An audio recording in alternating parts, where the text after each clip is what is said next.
Olá, pessoal, tudo bem com vocês? Bom, antes de mais nada, desculpa pelo som do ventilador, está muito calor, eu precisei usar ele para conseguir gravar as aulas, tá bom?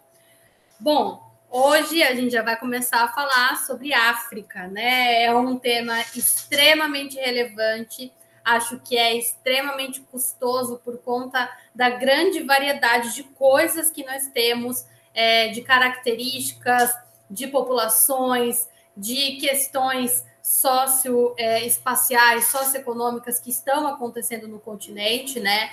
Eu imagino que a África seja uma potência extremamente relevante para a gente compreender a nossa história, para compreender as nossas relações. Infelizmente, a gente não tem tempo de falar sobre tudo que a gente gostaria de falar sobre o continente. Então, hoje vai ser uma aula um pouco mais introdutória. Já chama atenção que no material complementar dessa aula eu já coloquei várias reportagens, alguns vídeos que eu imagino que podem ser interessantes para vocês terem enquanto material de apoio, seja para as nossas discussões no Google Meet, seja para a próxima aula também sobre o continente africano. E acho que é extremamente relevante a gente trazer para essa aula um olhar que rompa, né, com o histórico eurocentrismo que se estabeleceu com relação às narrativas que a gente assume perante o continente africano como um todo, né? Então, pensando, né, que essas relações eurocêntricas também refletem uma necessidade naquele contexto de integração, de dominação, de influência e até de subjugamento do continente africano perante esse projeto de internacionalização capitalista, né, eurocentrado, através de uma divisão internacional do trabalho que pressupunha não somente a exploração territorial, mas também a exploração populacional do continente africano, eu penso que seja extremamente importante a gente trazer essa diversidade à tona, a gente trazer as potencialidades, a gente trazer as narrativas e as vivências que muitas vezes, infelizmente, nós não temos o contato, exatamente porque nós estamos inseridos dentro desse projeto de dominação e de internacionalização eurocentrado, né? A gente, enquanto também colônia, dentro desse processo todo de colonialismo, né? E também sofrendo interferências diretas, né? De um processo bastante imperialista de dominação mundial, a gente também acaba recebendo uma série de informações e conhecimentos muitas vezes estereotipados com relação ao continente africano. Então, o nosso propósito aqui é ampliar o debate e trazer à tona essa multiplicidade extremamente importante, extremamente potente com relação ao continente, tá bom? Bom, então assim, né, para começo de conversa, né, vamos reforçar que a África não é um país, a África é um continente composto por 54 países. A gente pode, inclusive, diferenciar o continente em 5 grandes porções, tá certo? Inclusive, a gente pode encontrar várias divisões do continente africano, né? Essas 5 grandes porções, por exemplo, elas vão ser referentes enquanto África Setentrional, África Oriental, África Meridional, África Central e África Ocidental.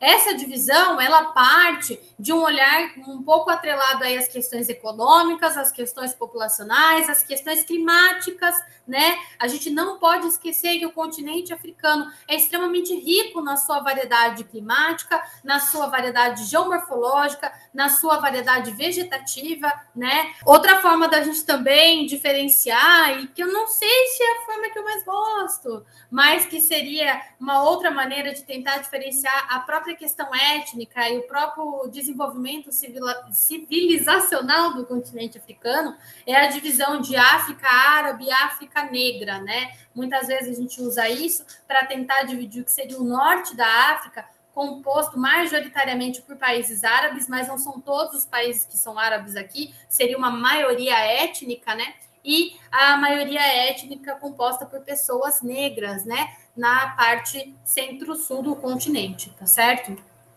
Bom, E aí nós temos algumas questões com relação às influências que vão estar sendo estabelecidas no continente, né? Já vou dar um salto aqui, pensando na própria fragmentação do continente enquanto os Estados-nações, né? Essas fronteiras políticas que acabam sendo estabelecidas no continente africano, né? A diversidade étnica do continente africano ela é absurda, né? Eu vou até deixar disponível aqui um mapa que seria um mapa comparativo com essa divisão da África política, de um Estado-nação imposto, e o que de fato seria a divisão do continente, pensando nessa diversidade étnica, né? Em que nós temos especificidades muito importantes acontecendo em cada um desses fragmentos que existem aí no mapa, né? E lembrando, né, a África política, né, as fronteiras são estabelecidas no país em um processo de imperialismo que vai estar acontecendo no continente africano, principalmente a partir do século XIX, em que a gente vai ter, após a Conferência de Berlim, né, a divisão do continente perante os interesses dos que eram considerados grandes potências naquele contexto histórico, né? E isso é extremamente prejudicial, porque nós vamos ter dentro de um mesmo território imposto a convivência imposta entre etnias que anteriormente não estavam dividindo seu território. Então, não estavam dividindo conflitos, religiões, culturas, e a própria forma de se relacionar com o espaço acaba sendo completamente diferente entre elas e acaba sendo completamente imposto uma convivência artificial a partir dos propósitos dentro dessa perspectiva imperialista. Isso explica muito uma série de conflitos que vão até ser potencializados e motivados por parte dessas potências europeias, né? Nós temos conflitos que vão estar acontecendo no continente africano que são extremamente favoráveis para a galera do continente europeu, uma vez que vai causar uma certa instabilidade populacional, e essa instabilidade pode estar atrelado até a um reforço da dominação dos interesses desse país perante o território que ele estava ocupando. Um exemplo bastante evidente disso, e que eu acho que eu já devo ter mencionado com algumas turmas, é a própria situação de Ruanda, que é um conflito que está relacionado a uma intervenção direta europeia, que de certa forma vai estar segregando, dividindo a população local, e essa população local, incitada por essa divisão, que também pressupunha privilégios, pressupunha uma série de direitos que seriam garantidos a determinada parcela da população, vai promover um dos maiores genocídios que vai estar acontecendo no continente africano e que dura anos e que nós não temos nenhum tipo de intervenção, nem por parte dessa antiga metrópole que estava ali influenciando a treta toda, e muito menos perante a comunidade internacional, que vai passar um pano e vai fingir que nada estava acontecendo na região, né? Então, aqui a gente já começa a ver que a África, ela sofre, né, com essas intervenções, que vão ser intervenções que, de certa forma, favorecem a manutenção de uma divisão internacional do trabalho, de uma exploração exagerada no continente. Como eu falei antes, nós temos um continente extremamente potente, não somente com relação à população, com relação às questões demográficas, mas também com relação às questões naturais. Nós temos uma concentração absurda de terras muito férteis, de recursos minerais, de recursos naturais, e isso, perante a comunidade internacional, é extremamente interessante, é extremamente importante. Deter o controle de determinadas regiões é extremamente relevante para a manutenção da acumulação e das potências que estavam de olho no continente africano, né? Então, assim, o continente africano é a marca da desigualdade desse processo todo, né? Ele evidencia para a gente como esse processo de integração, de internacionalização, de globalização foi extremamente violento, extremamente desigual e continua mantendo essas bases até hoje, na própria concepção que se tem com relação ao desenvolvimento econômico desses locais, o desenvolvimento social, a fragilidade política, a fragilidade que se tem com relação à organização socioespacial desses locais, tá certo? Bom, eu também acho que é interessante a gente pontuar, né, que, como eu já venho falando aí na aula, estamos falando de uma exploração demográfica, populacional, né? E pensando nessa integração internacional da coisa, é no continente africano que nós vamos começar a ter um movimento de diáspora da sua população, motivado por um tráfico de pessoas. Nós estamos falando de um movimento de diáspora que é extremamente forçado. As pessoas eram retiradas forçadamente das suas regiões natais e transportadas para as regiões produtoras, principalmente para as colônias latino-americanas, né? O Brasil, por exemplo, é a colônia, se eu não me engano, que mais vai receber pessoas traficadas provenientes desse tráfico que vai estar acontecendo no continente africano. Pessoas essas que, dentro dessa divisão internacional do trabalho, de um capitalismo mercantilizado, de hiperexploração das colônias, vão estar aí explorando a mão de obra escrava, a mão de obra africana, em prol da acumulação do capital, não somente das elites locais dessas colônias, mas principalmente da acumulação das metrópoles, pensando nessa primeira divisão entre metrópoles e colônias, entre acumulação e exploração, tá certo? E essa grande trazida de pessoas forçadamente para essas colônias também vai dizer muito do nosso passado e da nossa própria diversidade, seja ela étnica, cultural, religiosa. Uma vez, né, que como eu mostrei lá no mapinha anterior, a África não é uma coisa só, a África não é um país. Portanto, as pessoas que chegam aqui são de reinos diferentes, falam línguas diferentes, têm práticas religiosas diferentes, têm práticas culturais diferentes. Então, imagine também a dificuldade que essas pessoas não tinham quando elas chegavam aqui nas colônias para que elas, de alguma forma, pudessem se organizar contrárias a essa exploração. Isso também fazia parte de uma estratégia, né? Se as pessoas têm dificuldade de se comunicar entre si, é muito mais difícil que elas possam se organizar. Consequentemente, é muito mais difícil que haja uma revolta popular contra o sistema exploratório, contra a elite branca, contra os interesses da metrópole, né?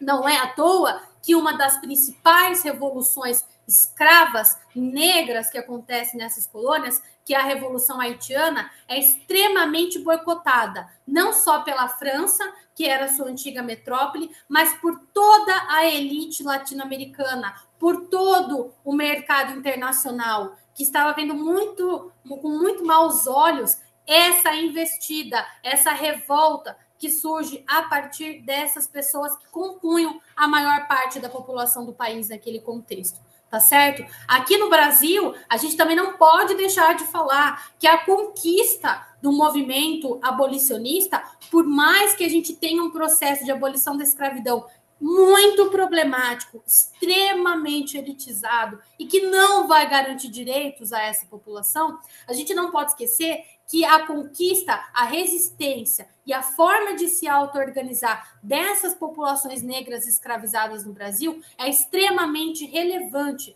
para a formação, inclusive, de uma série de revoltas extremamente importantes para a concepção de território nacional. Por exemplo, não sei se vocês sabem, mas nós tivemos uma revolta em Pernambuco que fez com que hoje o estado que nós conhecêssemos se tornasse país independente. E essa revolta foi encabeçada por negros que escravizados. Inclusive, essa revolta deu origem à primeira parte do território nacional que aboliu a escravidão, antes mesmo da assinatura da Lei Áurea. E vejam só também como é importante a gente refletir sobre a presença e permanência dos quilombos aqui no Brasil. Os quilombos, eles são a expressão maior do que nós temos aqui de organização, de autogestão, de subsistência dessa população que estava ali se subvertendo ao sistema de exploração, ao sistema escravocrata, a um sistema extremamente violento e opressor aos seus corpos, né? E a gente também não pode esquecer que todo esse movimento, né, de exploração da população negra também era legitimado não somente pela elite, mas por uma série de investidas científicas e religiosas, uma vez que a ciência e a religião estavam flertando bastante nesse contexto histórico, desse período colonizador aí, que justificava o porquê essas pessoas deveriam ser escravizadas. Essas pessoas, dentro dessa legitimidade que se constrói nesse projeto de dominação, são consideradas pessoas sem alma. Não são consideradas, inclusive, pessoas. São consideradas mercadorias que vão estar sendo exploradas em prol da acumulação dos interesses eurocentrados, dos mesmos interesses eurocêntricos que vão determinar muitas vezes o próprio estereótipo que a gente tem com relação a essas pessoas e ao próprio continente africano, tá certo? Eu trouxe no material de vocês alguns reinos extremamente importantes que nós tivemos na África e que a gente sabe muito pouco sobre eles, né? Eu trouxe os exemplos do Reino de Gana, do Império Mali e do Reino de Congo, que foram extremamente extensos, extremamente desenvolvidos e extremamente interessantes quando a gente pensa na própria centralização e desenvolvimento do poder nessas regiões. Nós tínhamos imperadores, nós tínhamos reis, rainhas, vejam só. E tudo isso sofre um apagamento histórico quando nós pensamos num processo de intervenção violento que o continente africano sofre, e na retirada forçada dessas pessoas que compunham esses reinos. Vejam só. Então, aqui, eu acho que para a gente começar a falar de África, nós temos que conhecer e reconhecer todo esse histórico de desenvolvimento do local e das problemáticas, né, dessa imposição de dominação extremamente violenta, tá certo? O continente africano hoje, pessoal, ele não pode ser considerado enquanto uma etapa para se chegar a algo, né? A uma etapa para se chegar no que seria o auge do desenvolvimento, que é um país desenvolvido, um país enriquecido. O continente africano, ele não é uma etapa, ele é uma marca de todo o processo de desigualdade, de integração internacional que nós temos.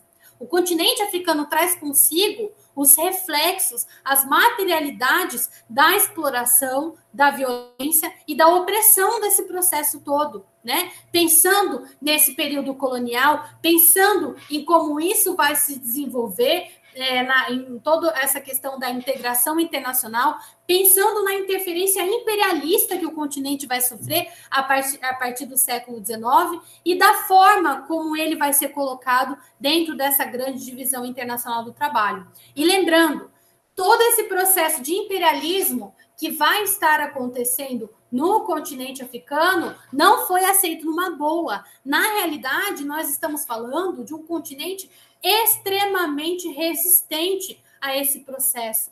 Inclusive, no pós-Segunda Guerra Mundial, né, a gente vai ter uma série de eclosões de lutas anticoloniais acontecendo no continente africano, né? Até se tem um exemplo, aquele livro Mayombe é um grande documento histórico para a gente entender um desses grandes movimentos que a gente vai ter de lutas, de retirada dessa fluência imperialista no continente, né? O continente africano também é extremamente importante para a gente pensar nessas resistências.